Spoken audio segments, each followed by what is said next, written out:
MBBS करने के बाद CSS किया और पुलिस फोर्स ज्वाइन की। मरीज़ों का इलाज करना और जराइम पेशा अफराद का इलाज करना, कौन सा काम ज़्यादा मुश्किल है?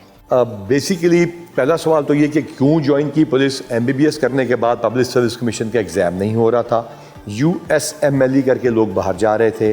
I had particular family needs, तो इस वजह से मैं पाकिस्तान में ठहरा, CSS किया, पुलिस ज्वाइन की। दोनों जगह सर्विस डिलीवरी है।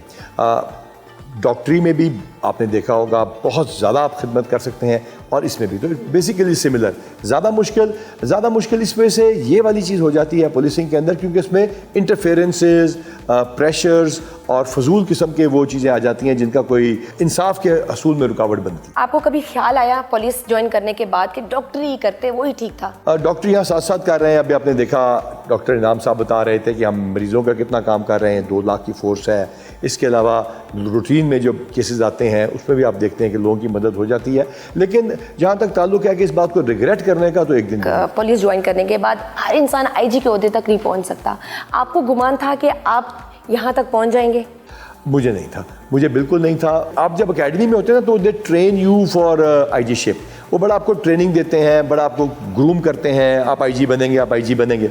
लेकिन ये कि वो एक होता है ना IG पंजाब, क्योंकि मेरी कोई ऐसी सियासी सिफारिश है ही नहीं जिस तरह के लोगों का ख्याल होता है। तो एक केयर टेकर सेटअप आया। मोहसिन रज़ा नकवी जो हैं वो मैं उनको जानता था, तो इस वजह से उन्होंने कहा कि आप ज्वाइन करें, तो मैंने ज्वाइन किया। उस्मान बुज़दार हुकूमत में एक IG भी टिककर पंजाब में नहीं रह सका। आपको 10 माह हो गए इस हुकूमत में एज ए IG काम करते हुए, आपने इस हुकूमत को कैसे राम कर लिया? ये बात होती है फेडरल गवर्नमेंट की पॉलिसी और प्रोविंशियल गवर्नमेंट के उसके ताल्लुकात के ऊपर। मैं 4.25 साल में 12वां नाम है मेरा बोर्ड के ऊपर, यानी 4.25 साल में 12 बंदे आए और गए, जिसकी वजह से कंसिस्टेंसी और पॉलिसी नहीं रही। यहाँ पे जब हम आए तो हमें 10 महीने, साल, 2 साल कोई ऐसा ख्याल नहीं था। वी केम हेयर, मेरा ये 84 दिन के टेन्योर था जिसके लिए मैं आया।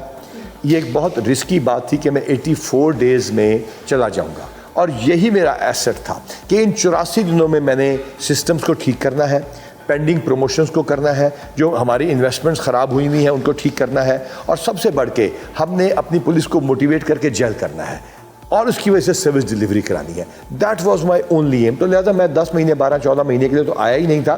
फिर उसके बाद फेडरल गवर्नमेंट की मर्जी होती है, जब नई गवर्नमेंट बनती है वो जिसको मर्जी लगाए। हम एक कागज़ के टुकड़े के ऊपर आते हैं और उसी के ऊपर चले जाते हैं। IG पंजाब बनने के लिए क्या सियासतदानों से ताल्लुकात भी बेहतर बनाने पड़ते हैं? आपको एक ऐसा ऑफिसर अपने आप को बनाना होता है। मैं सब नए ऑफिसर्स को भी कहता हूँ, अगर मेरा सबसे बड़ा कोई कारनामा होगा तो वो ये होगा कि मैं कई ऐसे बंदे ट्रेन कर जाऊँगा जो IG पंजाब लग सकते हैं। उनको बताना ज़रूरी है कि बिला वजह ऑफेंड नहीं करना होता, कि मैंने एक काम नहीं करना तो मैं उसको तरीके से बता सकता हूँ, रादर देन मैं फ़ोन पटक दूँ। So you do not have to offend people. हाँ, ताल्लुकात बनाने से अगर कोई बनता तो शायद मैं तो नहीं बना इस लिहाज से, लेकिन ये कि बिला वजह ऑफेंड नहीं करना चाहिए पॉलिटिशियंस को। पुलिस में सियासी मुदाखलत का अक्सर तज़किरा होता है, क्या आपको भी ऐसी मुदाखलत का सामना करना पड़ा?